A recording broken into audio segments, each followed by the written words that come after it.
Presidenta del Gobierno de Navarra, María Chivite, Presidenta Barcina, Presidente Sanz, querido Miguel, consejeros, Presidente de la COE, amigo Antonio, Presidente Sucunza de la CEN. Alfonso, gracias por prestarnos esta magnífica obra de un gran ribero, como es Moneo, aquí en Pamplona. Y también, por supuesto, gracias por su presencia al rector de la UBNA, autoridades, amigos, empresarias, empresarios. Yo la verdad es que tengo un doble sentimiento. Por un lado estoy feliz, pero a su vez estoy abrumado. Y estoy feliz porque vengo a un sitio donde gente que aprecio, gente de la que me siento muy cercana, gente que es la que crea riqueza e innovación en este país.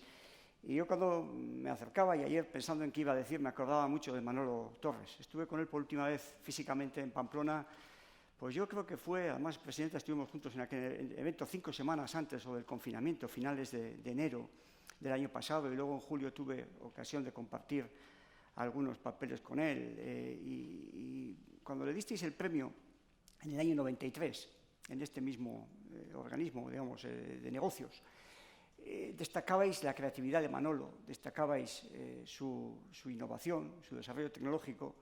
Lo glosaba Ainhoa, tu padre, José María hace poco en un magnífico artículo in memoriam. Y me acordaba de todo esto y decía, pues voy feliz, porque voy a estar con gente que merece la pena. Pero luego vengo un poco abrumado, y sobre todo Juan Miguel, porque claro, me han puesto lo de ponencia magistral y yo no toco la guitarra. O sea, yo no llego ni a telonero, yo me dedico al mundo de la empresa. Pero bueno, voy a tratar de compartir algunas reflexiones con todos vosotros. Y lo primero que me decían es que hablase de sostenibilidad. Y claro, me venía a la mente una reflexión. Bueno, sostenibilidad, ¿qué es lo que hay que sostener? Pues la primera pregunta que uno se hace cuando dice, no, es que hay que apostar por la sostenibilidad. Y creo que lo que debemos sostener es nuestro desarrollo económico y el desarrollo social. Debemos sostener la industria. Debemos sostener lo que nos ha hecho llegar hasta aquí. Y cada uno tenemos nuestra vida, cada uno tenemos nuestras propias historias personales y posiblemente pues la mía no es muy diferente de la de muchos de ustedes. Nosotros somos una generación en general que nuestros padres, nuestros abuelos vivían en el campo, en una economía de subsistencia, en el campo, en el caserío, y podían pensar en poquito más. Nuestros padres, y el mío, pues desde el puerto de Chegarate bajaba en bicicleta al Sasua y pudo tener pues, una educación, los corazonistas del Sasua. Esa generación trabajó en la industria, trabajaron como, vamos, iba a decir una palabra, pero todo lo que se sabe y más. Y gracias a ese trabajo consiguieron que nosotros pudiésemos alcanzar un nivel de estudios que nuestros abuelos ni sabían que existían ni nuestros padres ni siquiera hubieran imaginado. Y todo esto lo hemos conseguido gracias a la industria. La industria nos ha hecho llegar hasta aquí. Y a mí me preocupa el futuro de la siguiente generación, de los jóvenes. Y necesitamos una apuesta clara por la industria para que nuestros jóvenes puedan también tener la calidad de vida que ha tenido nuestra generación e incluso una mejora de esta calidad de vida. Y en ese sentido, creo que esto es lo que hay que sostener, este desarrollo económico y social. Y, por supuesto, tenemos que hacerlo sin dañar medioambientalmente la capacidad de la siguiente generación de alcanzar este desarrollo económico y este desarrollo social. Pero tenemos que conseguir, tenemos que mantener esto. Y a veces yo cuando escucho objetivos, y lo digo con mucho orgullo aquí en Navarra, donde creo que era Juan Miguel el que recordaba el 29% de PIB industrial que tenemos, por lo menos los últimos datos de cifra del año 19 que yo he visto, pero cuando se habla en Europa del 20, 20, 20, del 30, 30, 30, 40, 40, 40, todo esto está muy bien. Pero en el 20 también había un dato, que era el 20% de PIB industrial en Europa, y no se ha llegado. Estamos en el 17, y la media española estamos en el entorno del 15-16. Y hace falta apostar por la industria si realmente queremos mantener este desarrollo económico y social. Y yo reivindico la industria y lo hago desde el convencimiento de que no es una aspiración deseada por todos. Por tanto, creo que exige un discurso firme en esta cuestión. Porque hay muchos cantos de sirena, y lo hay desde hace muchos años, y teóricos, y además gurús, que defienden que igual que la agricultura tuvo que desaparecer para ir dejando paso a la industria y que esto supuso una pérdida de empleos en el campo agrícola, pero que la sociedad mejoró, que con la industria tiene que pasar lo mismo, que tenemos que ir a una sociedad completamente de servicios y que la industria tiene que dejar paso a esta evolución. Y esto no es cierto. No es cierto porque si miramos a los países en los que nos queremos mirar, Noruega, Finlandia, Corea, Alemania, Holanda, la República Checa, no es cierto que el PIB industrial esté bajando. Si tomamos el PIB industrial, por supuesto, metiendo lo que hoy es industria, también todos los servicios que muchos de vosotros representáis, esos servicios de ingeniería, tecnológicos, informáticos, conexos a la industria, el PIB industrial se está manteniendo o está subiendo en estos países. Y, por tanto, nos queremos parecer a ellos. Y, además, tampoco es cierto que los aumentos de productividad conlleven necesariamente una desaparición de la industria. Países como Suecia, Alemania, que están apostando más por la automatización, por la productividad, que, por ejemplo, Reino Unido o Australia han tenido menos deterioro de su PIB industrial. Y la industria, desde luego, es absolutamente necesaria por muchos motivos. Me atrevo a apuntar a algunos de ellos. Uno de ellos es un gran competidor que tenemos, que es Dow Chemical. Su CEO siempre suele decir, ahí donde va la industria, la innovación la sigue. Si queremos innovación, si queremos ciencia, si queremos desarrollo tecnológico, sí, todos me sacarán el caso de Silicon Valley, mira, allí no hay industria y todo esto, pero hay uno. El resto de casos que yo conozco, todo el desarrollo tecnológico, toda la innovación siempre va vinculada a la industria. Y esa es la sociedad que, desde luego, queremos. La industria también es muy importante desde el punto de vista de las exportaciones, desde el escenario macro. Si miramos a la economía española, hay 4 sectores: la automoción, está el sector agroalimentario, están los bienes de equipo, está todo lo que es refino, petroquímica, química, que entre los 4 prácticamente suponen el 80% de las exportaciones. Pero aquí en Navarra más del 45% de las exportaciones está vinculada al sector de la automoción, a la industria. Por tanto, esto es clave en términos macroeconómicos también para nuestra economía. Y si nos faltaban razones, la industria genera empleo estable. No tiene empleo o tiene un empleo precario muy inferior al de otros sectores. Paga bien y da oportunidades para los jóvenes. Por tanto, si queremos una sociedad en la que todo esto suceda, necesitamos apostar por la industria. Y si a alguno le quedaba alguna duda, yo creo que en la pandemia, y se hacía referencia también en los discursos anteriores, con todo lo que nos ha faltado desde el punto de vista de cadenas de suministro, y eran cosas muy importantes, hasta las mismas mascarillas en el mes de marzo del año pasado, que no podíamos acceder a ellas y las estábamos importando todos para nuestras operaciones, para mantener la continuidad de operaciones que eran críticas, en nuestro caso, pues para que las ambulancias, para que la policía, para que tuviesen gasolina, tuviesen diésel, teníamos que seguir operando en nuestras plantas, o para que los sanitarios tuviesen los productos químicos que fabricamos en nuestros complejos químicos. Todo esto sentimos una falta de parte de la cadena de suministro, pero claro, lo que no nos hemos dado cuenta es todo lo que tuvimos en aquel momento. Y se hacía referencia aquí en la introducción, en el homenaje a los que faltan y a los empresarios durante la pandemia, todo lo que tuvimos aquellos meses, empezando por lo más básico, que es los productos alimenticios que los teníamos en los supermercados día tras día en el medio de aquel confinamiento. Por tanto, necesitamos industria. Y claro, la industria, las empresas, algunos creen que se generan así como los helechos, por esporas, como los hongos. Lo generan los empresarios. Entonces, a veces pienso, ¿cuál es el bien más escaso en esta sociedad? Yo creo que es el empleo. Y es el empleo de calidad. ¿Y quién crea este empleo? El empleo lo crean las administraciones, o las administraciones hacen otras cosas muy buenas, que las tienen que hacer, pero el empleo lo crean las empresas, lo crean los empresarios. Y aquello que es el bien más escaso de la sociedad, ¿cómo lo estamos valorando? ¿No tendríamos que empezar por el reconocimiento social del empresario como elemento absolutamente necesario para que el empleo, la industria y la riqueza aumentasen en nuestra sociedad? Y lo decías tú, Antonio, hace un momento, el empresario ha pasado momentos muy duros.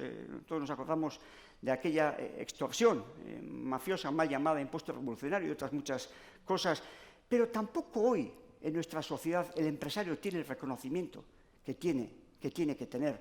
En las tertulias, en los medios de comunicación, en los comentarios, tenemos que valorizar socialmente el valor del empresario. A mí ya me gustaría que personas, pues no sé, como un Amancio Ortega, un Manolo Torres, un Antonio Catalán, u otros muchos empresarios que podríamos poner como ejemplo, y muchos se han nombrado, fuesen ejemplos sociales que tuviesen hasta sus calles en nuestros pueblos. Porque realmente el reconocimiento social del empresario es el primer valor por el que tenemos que apostar para crear empresa e industria. Segunda reflexión que creo que también necesitamos. La pequeña empresa tenemos que apostar por ella, está muy bien, todos apostamos por el emprendizaje, pero también tenemos que cuidar las empresas medianas y grandes.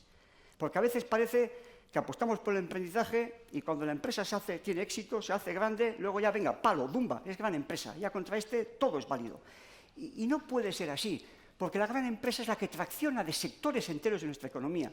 La gran empresa es la que muchas veces lleva al resto de empresas, incluidas la pequeña, a poder posicionarse en países en los que no están y en los que a través de una gran empresa pueden en muchas ocasiones ir entrando en otras geografías. Y además hacen falta pues, muchas políticas de apoyo a la empresa y en términos generales, hablo en Europa, en España, por supuesto en cada una de las comunidades, pero creo que tenemos que hablar de fiscalidad, políticas fiscales orientadas a la empresa, que ya sé que no está de moda. Y mire, yo no soy sospechoso, yo no voy a decir que no hay que pagar impuestos. No, mire, mi padre murió cuando tenía 8 años, pude estudiar porque tuve becas a lo largo de toda mi vida, porque otras personas pagaban impuestos, accedí a los mejores estudios universitarios, pude trabajar como investigador en el extranjero, gracias a que mucha gente pagaba sus impuestos. Y tenemos que pagar los impuestos, los que nos toquen. Y tenemos que pagar el IRPF, el impuesto que nos toca. Pero a las empresas tenemos que tener una consideración fiscal con ellas. Porque luego el que invierte en las empresas ya pagará a través de los impuestos cuando se cobren los dividendos, o ya pagará en su IRPF, o ya pagará a través de otras formas. Pero necesitamos una fiscalidad orientada a fomentar la innovación, a fomentar el I+D. No podemos hacer el mismo tratamiento a las empresas que crean empleo que a aquellas que no lo crean. Las apuestas que apuestan por la internacionalización, que apuestan por la tecnología. Necesitamos una fiscalidad muy orientada a favorecer el desarrollo empresarial. Y luego, por supuesto, políticas educativas. Aquí en Navarra, pues evidentemente sois iba a decir hasta un faro en esta materia y también en materia universitaria, pero yo muchas veces cuando nosotros en Repsol, que estamos en 30 países en el mundo, al final cuando tomas la decisión de mandar unos directivos ahí, de invertir en un sitio, a veces miras las cosas más insospechadas y que tienen que ver con cosas como cómo está la educación ahí, a qué colegios les pueden llevar nuestros empleados a sus hijas y a sus hijos, qué sanidad tienen, porque evidentemente queremos que nuestra gente, pues si va a un país del mundo determinado, en determinados continentes y zonas, esté lo más protegido posible, cómo es la seguridad en las calles. Todas estas cosas evidentemente contribuyen a que la empresa se desarrolle. Podríamos hablar de apuesta de I+D y de tecnología. Podemos hablar, por supuesto, también de energía. Necesitamos energía competitiva, barata. Y a veces cuando se habla de políticas energéticas, yo solo pido una cosa, que no se escuche solamente, y voy a ser un poco crudo en la expresión, pues a veces no es crudo en las expresiones, los mensajes no, que no se mire solamente la España extractiva. Y la extractiva me refiero a aquellos sectores que viven muy pegados al boletín oficial del Estado y que viven de la regulación. Que se mire a la España competitiva, aquella que sale a los mercados exteriores, aquella que si le cambia el precio de la energía o le cambian otra serie de condiciones, se queda en una posición difícil frente a sus competidores porque están en un mundo abierto. Es decir, tenemos que mirar mucho más a la economía productiva, a la economía competitiva y poner un poco de freno a veces a esa economía extractiva que también es necesaria, que también presta los servicios a su sociedad y a nuestra sociedad, pero que evidentemente la regulación no puede estar continuamente mirándoles a ellos, porque muchas veces también son los que tienen más capacidad de hacer lobby en la situación y en la sociedad que vivimos. Y al final, esto es lo que hay que mantener desde mi punto de vista, este desarrollo económico, este desarrollo social, esta empresa, esta industria, pero lo tenemos que hacer de forma sostenible, evidentemente. Yo creo que tenemos un reto importante en nuestra sociedad en estos momentos, y el reto es la descarbonización. Necesitamos reducir el CO2 de nuestras emisiones, y esto es indiscutible. Esto es una máxima, esto es absolutamente necesario, y hay que ponerse objetivos, con la ambición que tengan que tener, sin género de dudas. Pero hay muchas formas de llevar a cabo esta descarbonización, y la tenemos que hacer de forma inteligente.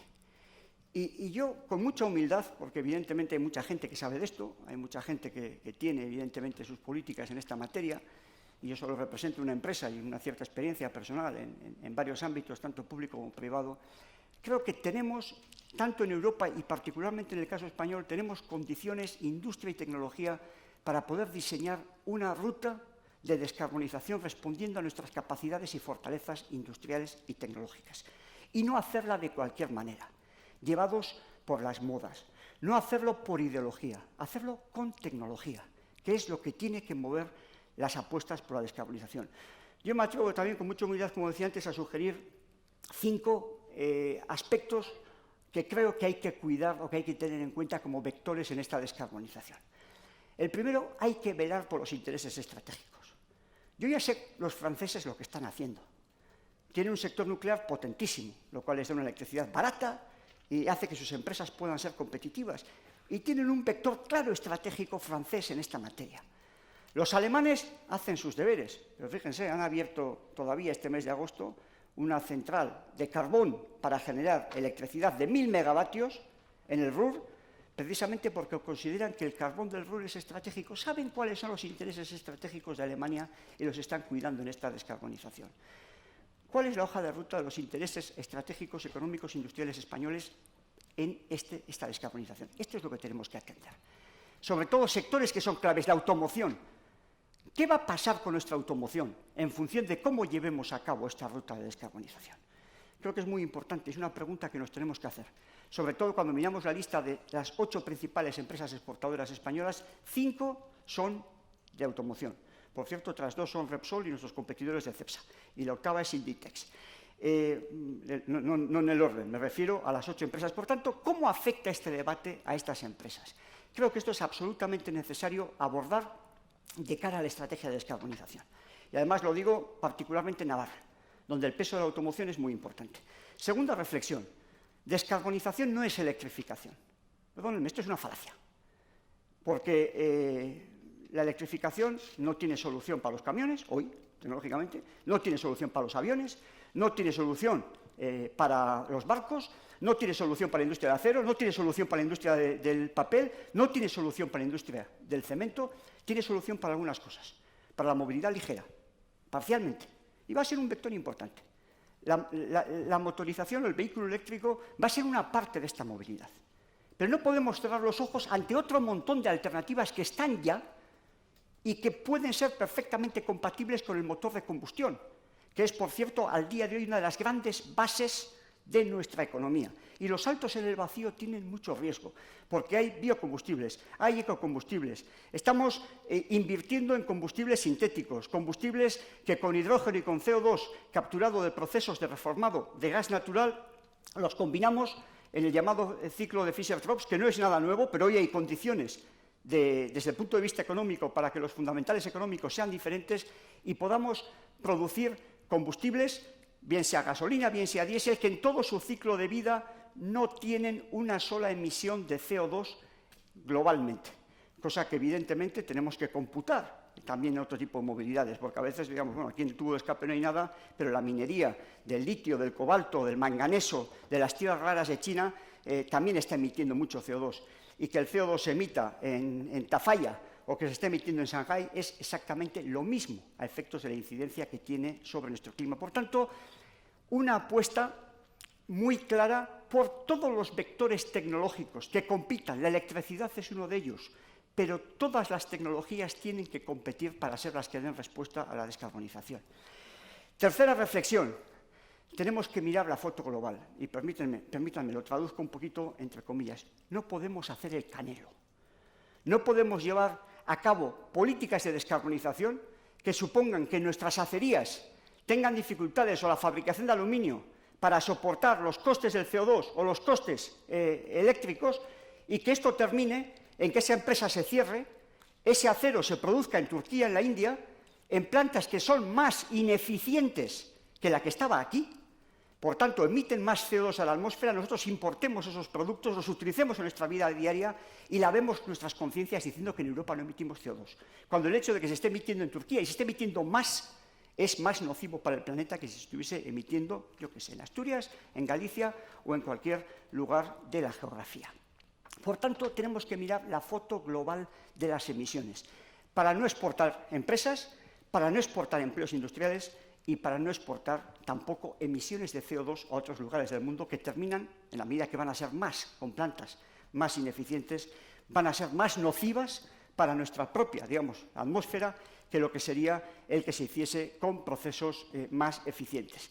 Cuarto aspecto que quería subrayar como vector a tener en cuenta en la ruta de descarbonización, la economía circular. Tiene que ser un vector clave. Porque claro, hay una paradoja. Por ejemplo, la transición energética y la descarbonización nos va a llevar a usar cada vez más plásticos. ¿Por qué? Pues porque el coche cada vez tiene que pesar menos. Y como pesa menos, pues con piezas de plástico. ¿Cómo le quitamos peso al avión? Pues si hubiese estado aquí Manolo lo hubiese explicado mucho mejor que yo, porque todavía leía un documento en el mes de julio en el que metía fibra de carbono y resinas epoxi y demás para aligerar los pesos de los aviones para que de esta manera pudiesen consumir menos combustible. Si tenemos que meter aislantes, pues hay muchos tipos de soluciones, pero vamos a meter muchos productos, poliuretanos y demás. Entonces, todo esto hay que reciclar. Tenemos que potenciar alrededor de la transición energética la economía circular. El que seamos capaces de utilizar todos estos residuos y que terminen generando finalmente otro tipo de productos.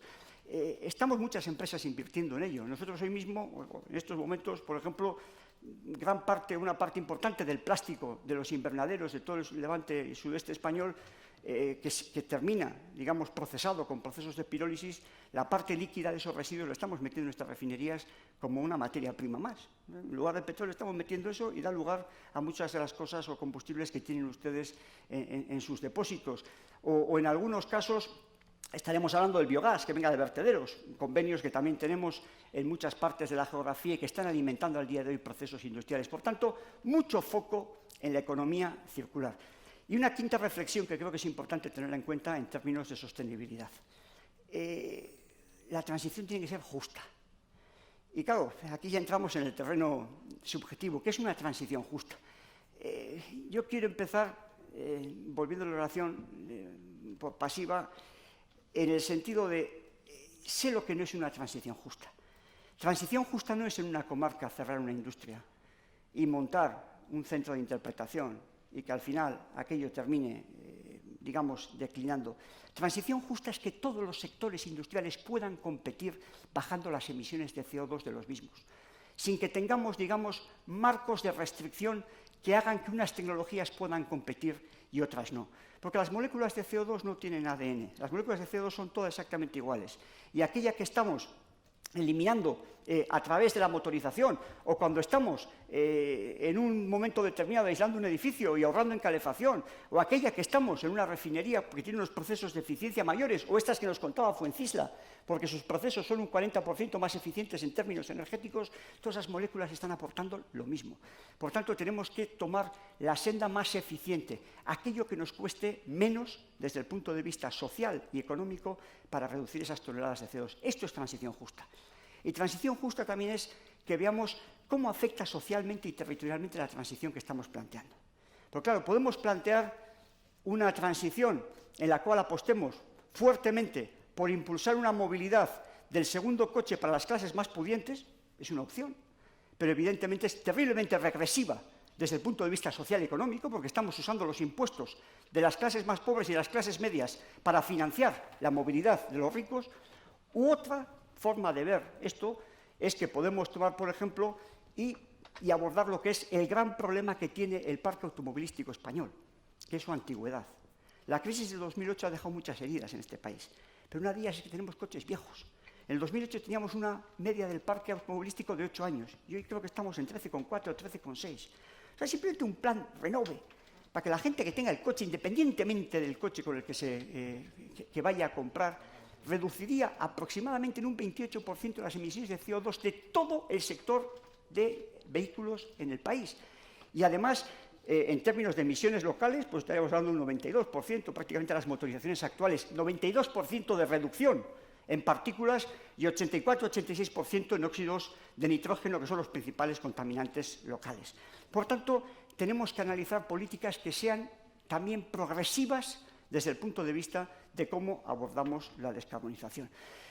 Yo creo que son vectores que hay que tener en cuenta cuando planteamos esto, pero quiero terminar con un mensaje de cierto prudente optimismo hacia el futuro. Tenemos muchas formas de plantear esta descarbonización, como decía antes, y una de ellas, evidentemente, puede ser dando saltos en el vacío, que espero y creo que no será por la que se opte, y otra, por la que tenemos que optar en Europa, tenemos que optar en España también, es aquella que la hagamos basadas en nuestras capacidades industriales y tecnológicas. Y aquí hay muchas capacidades tecnológicas e industriales para abordar esta descarbonización. Hay muchas empresas, hay muchas iniciativas. En Navarra hay muchas iniciativas. Y como decía antes, uno de los últimos papeles que leía de Manolo Torres este mes de julio era cómo se podía, por ejemplo, a través de la fibra de carbono, aligerar el peso para reducir lo que eran pesos de vehículos, pesos de aviones, y también cómo la energía renovable, cómo la energía eólica podía ser el gran sustituto de la generación con carbón en el mundo, porque curiosamente antes decía que electricidad y descarbonización no es lo mismo, es que el mayor generador de CO2 en el mundo al día de hoy es la generación eléctrica, con el 42% de todas las emisiones, y fundamentalmente por la generación con carbón. Y Manolo escribía un poquito cuáles podían ser las alternativas para esto. Por tanto, hay empresarios, hay empresas, hay tecnología, hay industria.